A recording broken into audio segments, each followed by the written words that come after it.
ये जांच का विषय है। अगर वो खलिहान में भूमि बनाए होंगे, बनी होगी, नापी जोखी हो ही रही है, जो हम लोग फेसबुक आपके द्वारा मीडिया वगैरह पे हम लोग देख रहे हैं, अगर होगा तो गिरेगा, नहीं होगा तो नहीं गिरेगा।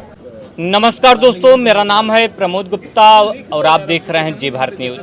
देवरिया कांड ने पूरे देश को झकझोर कर रख दिया है। अब इस पर राजनीति भी शुरू हो गई है। कोई यादव परिवार का पक्ष ले रहा है तो कोई पंडित परिवार का पक्ष ले रहा है। हमारे साथ वकील साथी हैं, हम इनसे राय जानने की कोशिश करेंगे। जी बताइए, जिस तरह से देवरिया में ये जघन्य घटना हुई है, क्या कहेंगे? इस पे तो पहली बात तो जघन्य घटना हुई क्यों? अगर राजस्व विभाग कर्मचारी, राजस्व के कर्मचारी, प्रशासन अगर मुस्तैद होता तो ये घटनाएं घटती ही नहीं।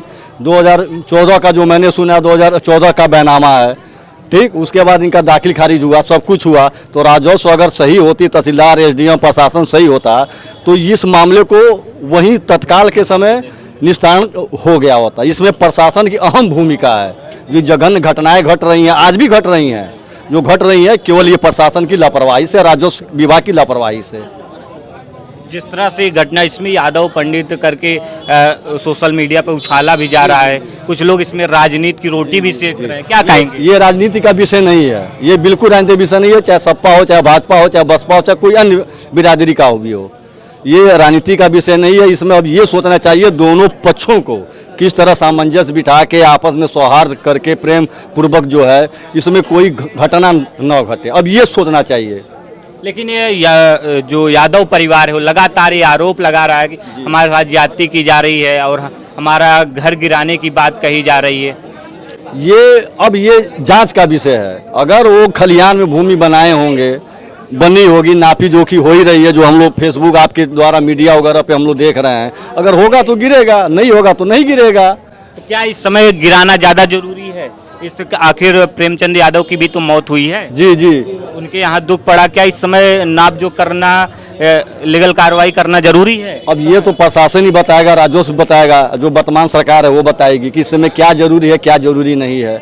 इस समय तो हमको बस यही देखना किसी तरह शांतिपूर्ण माहौल बना रहे दोनों पक्षों के बीच में, कोई इस तरह भावना न हो कि फिर ये चीजें पनपे।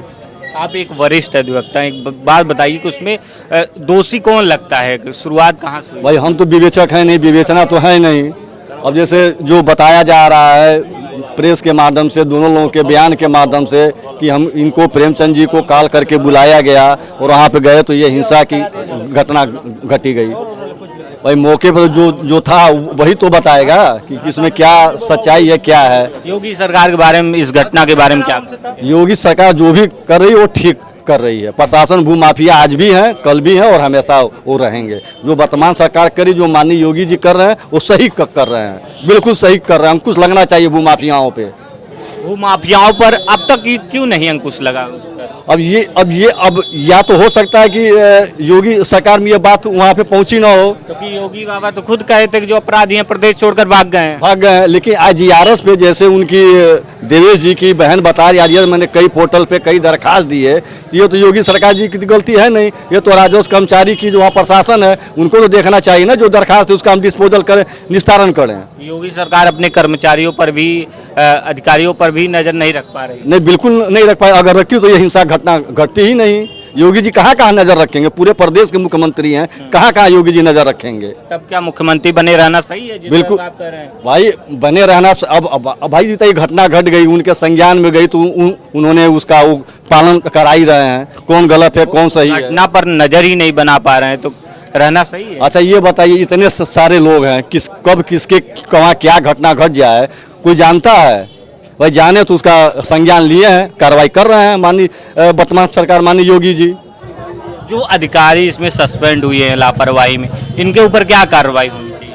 नहीं, उनको तो बर्खास्त कर देना चाहिए, निलंबन की कार्रवाई नहीं होनी चाहिए, उनको बर्खास्त करना चाहिए, नौकरी से निकाल देना चाहिए। लेकिन सिर्फ इन्हीं अधिकारियों पे नहीं, ये पूरे प्रदेश में ऐसे अधिकारी, लेखपाल और कानूनगो और तमाम अधिकारी हैं जिनके यहाँ मुकदमे जो है पेंडिंग हैं और लोग दौड़ दौड़ के न्यायालय में परेशान हैं और मौके पे मारपीट अक्सर हो रही है, जिसके मुकदमे बढ़ते जा रहे हैं। तो ये सारा जब खाली करा दिया जाएगा तो 80% मुकदमे तो ऐसे ही समाप्त हो जाएंगे, मारपीट और अपराध बंद हो जाएगा, मेरा ऐसा मानना है। योगी सरकार का तो दावा है जीरो टॉलरेंस पे सरकार चल रही है। कुछ नहीं, योगी सरकार का एकदम गलत दावा है। आप लोग मीडिया वाले हैं, आप लोगों को पता ही होगा कि आज के डेट में इस सरकार में कितने जो है हत्याएं, बलात्कार, लूट सब हो रहा है। कहाँ से जो है राम राज्य है?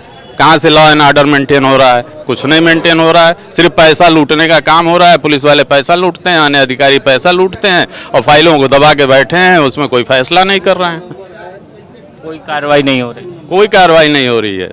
ये जो है जो सरकार है वो फेल है, सरकार पूरी तरह से फेल है, पूरी तरह से फेल है।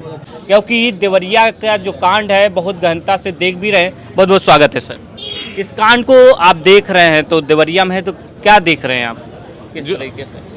अब इसको तो हम गलत के ही दृष्टि से देख रहे हैं कि जो भी हुआ है वो गलत हुआ है, दोनों परिवार के साथ गलत हुआ है और ऐसा नहीं होना चाहिए। ये शुद्ध जो है मानवता की हत्या हुई है, इंसानियत की हत्या हुई है और ऐसा नहीं होना चाहिए। प्रथम दृष्टया दोष किसका लगता है? ये तो जांच का विषय है। अभी तक कुछ राज खुल के सामने आया नहीं है कि कहाँ से शुरुआत हुई। अंत तो पता है लेकिन शुरुआत अभी पता नहीं। शुरुआत पता नहीं है, लेकिन इसमें यादव और पंडित की जो राजनीति शुरू हुई है उस पर क्या कहेंगे आप? देखिए, ये जातिवाद की लड़ाई नहीं होनी चाहिए और न तो है। अभी कल माननीय मुलायम सिंह जी का जो है जन्म दिवस मनाया गया, नहीं प्रथम पुण्यतिथि मनाई गई, उसमें जनरल जो है सबसे अधिक अगर जो उनको श्रद्धांजलि देने वाले अधिवक्ता अगर जो थे तो वो वकील ही थे, जो कि मिश्रा लोग थे। कोई तिवारी था, कोई मणि त्रिपाठी था, कोई दुबे था, इस तरह से लोग थे। लेकिन अब सवाल ये उठता है जो प्रेमचंद यादव जो मृतक हैं उनके परिवार पर मतलब कोई ना तो सहयोग दिया जा रहा है, प्रशासन लगातार वो परिवार आरोप लगा रहा है कि उनको प्रताड़ित किया जा रहा है। देखिए, अगर जो ऐसा हो रहा है और कोई आरोप लगा रहा है तो ये गलत आरोप तो है नहीं। हत्याएं तो दोनों तरफ हुई हैं, भले एक तरफ एक हुई हो, एक तरफ 5 हुई हो, तो दोनों ही पक्ष जो हैं वो कृपा दृष्टि के पात्र हैं, न कि दुश्मनी उनसे निकालने की ज़रूरत है, हमारा ये कहना है। और अगर जो ये कहा जा रहा है कि उनके मकान पे बुलडोजर चलेगा तो भाई चलाइए, लेकिन पूरे प्रदेश में, पूरे इंडिया में तमाम भूमियों पर जो है अवैध कब्जा है उसको भी तो तोड़ा जाना चाहिए। एक गरीब का है तो उसको आप तोड़ देंगे और बाकी जो बड़े बड़े पैसे वाले लोग हैं और जो अवैध कब्जा किए हुए हैं, क्या उनका मकान नहीं ढहा जाएगा? तो सबसे पहले गरीबों के पीछे ही क्यों सरकार पड़ी हुई है? तो ऐसा नहीं होना चाहिए, ये तो नाइंसाफ़ी है। तो क्या लगता है कि जिस तरह से चिन्हित भी कर दिया गया है, मार्ग भी लगा दिया गया है, बुलडोजर चल सकता है कि नहीं? आपको क्या लग रहा है? अब देखिए, हम लोग भविष्यवाणी तो नहीं कर सकते। नापी हो गई है, ऑर्डर रिजर्व है। अभी ऑर्डर क्या हुआ है वो सामने आ जाएगा, तब पता चलेगा कि बुलडोजर चलेगा कि नहीं चलेगा। लेकिन मेरा बार बार ये कहना है कि दोषी बहुत हैं, बहुत। हर गांव में जो है अवैध भूमि अतिक्रमण है, उस पर कब्जा लोग किए हुए हैं और प्रशासन जो है उसको सॉल्व नहीं कर रहा है, जिस वजह से लोग आपस में कट मर रहे हैं।